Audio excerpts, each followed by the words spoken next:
सभी निवेशकों को नमस्कार।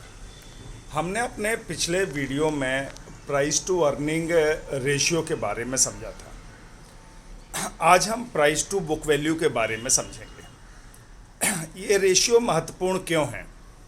जब बाज़ार अपने बुल रन में होता है तो सभी निवेशकों को, चूँकि तेज़ी का माहौल रहता है, तो ये महत्वपूर्ण रेशियो को भूल जाते हैं और इनको नज़रअंदाज करते हुए शेयर्स किसी भी भाव पर उठा लेते हैं। और जब मंदी का दौर आता है तब उन शेयरों में जो कि इन मापदंडों, इन रेशियोज़ को इग्नोर करके ख़रीदे गए थे, बहुत तेज़ी से गिरावट आती है। आज हम लोग प्राइस टू बुक वैल्यू के बारे में समझेंगे। प्राइस टू बुक वैल्यू क्या है? पी रेशियो था प्राइस टू अर्निंग रेशियो, और प्राइस टू बुक वैल्यू है कंपनी का मौजूदा कुल लाभ, उसमें से अगर हम सारी लाइबिलिटीज़ को घटा दें तो वो बुक वैल्यू निकल के आती है। स्पष्ट हुआ? कंपनी का जो भी लाभ है उसमें से अगर हमने लाइबिलिटीज़ को हटा दिया तो वो बुक वैल्यू आती है।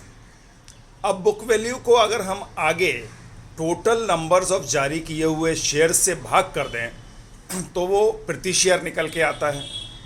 और अगर हम उसको निकलने के बाद वर्तमान प्राइस से, जो कि मार्केट वैल्यू इस समय मार्केट प्राइस है शेयर्स की, उससे डिवाइड कर देंगे तो हमारी प्राइस टू बुक वैल्यू निकल आएगी। मोटा मोटा तौर पे देखें कि अगर 1 के आसपास है प्राइस टू बुक वैल्यू तो रीज़नेबल है, 1 के नीचे है तो वो स्टॉक सस्ता है, और 1 के ऊपर है तो स्टॉक महंगा है। ये रेशियो भी पी अर्निंग रेशियो की तरह अंडर वैल्यूड, ओवर वैल्यूड और फेयर वैल्यूड जांचने के लिए किया जाता है। लेकिन ये अकेला मापदंड नहीं है किसी शेयर की वैल्यूएशन को समझने के लिए। अन्य रेशियो जैसे ROC, ROE, पी रेशियो भी इनके साथ में हमें देखना चाहिए। पर महत्वपूर्ण यह है कि क्या कंपनी जिसको हम हाई पी रेशियो दे रहे हैं, क्या वो कंपनी उस लायक है या नहीं है।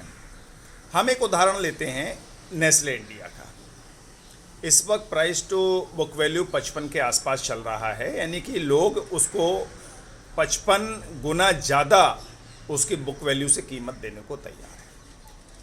ऐसे शेयर जिनका प्राइस टू बुक वैल्यू ज़्यादा होता है उनमें ग्रोथ की ज़्यादा संभावना होती है, या मार्केट उस तरीके से समझता है कि इनमें ग्रोथ की ज़्यादा संभावना है।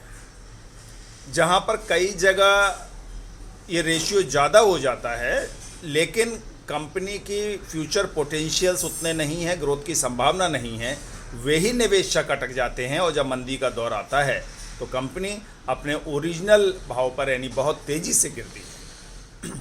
ये सारे रेशियोज़ हमें जब भी हम पोर्टफोलियो बनाते हैं और लॉन्ग टर्म के लिए निवेश करते हैं तो ये बहुत ही महत्वपूर्ण हो जाते हैं। हमको जब भी हम स्टॉक एनालिसिस करते हैं तो प्राइस टू बुक वैल्यू ज़रूर देखना चाहिए।